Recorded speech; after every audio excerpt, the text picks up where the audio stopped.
বেগম খালেদা জিয়ার ত্যাগের উপর দাঁড়িয়ে স্বৈরাচারের পতন আন্দোলন নিশ্চিত হয়েছে। বিএনপির 4,500 নেতাকর্মী হত্যা খুনের শিকার হয়েছে।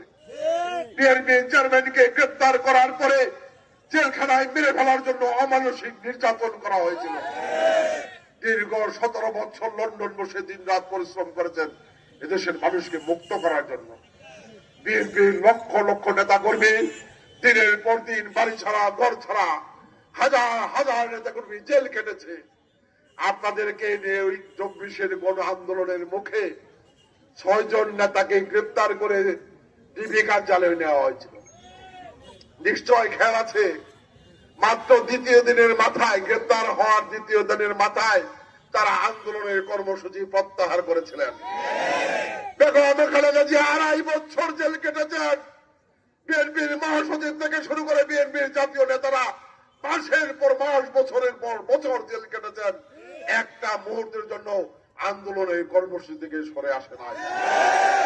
কাজেই 24-এর গণ আন্দোলন আজকে ফায়দা লুটার জন্য আপনারা নিজেদের পকেটে করবেন, সেটা বাংলাদেশের মানুষ মেনে নেবে মনে করার কোন সুযোগ নাই, কারণ নাই। আমরা আজকের এই সমাবেশ থেকে বিনয়ের সাথে বলতে চাই, বিএনপি সরকারের ভুল ত্রুটিগুলো আপনারা সঠিকভাবে উপস্থাপন করুন। আমার বিশ্বাস বিএনপির নেতা মাননীয় প্রধানমন্ত্রী তারেক রহমান আপনাদের সেই ধরিয়ে দেওয়া ভুলগুলো সংশোধন করে সরকারকে সঠিক পথে পরিচালিত করবে, আগামী দিনে দেশকে সামনে এগিয়ে যাবে।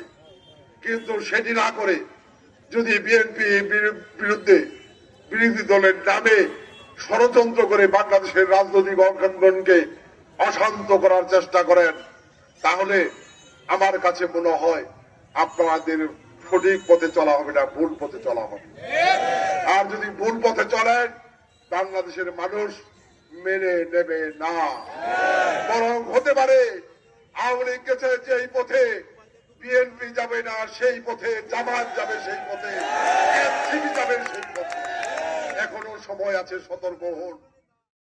আপনি কি আসব সদস্য সচিব নজরুল ইসলাম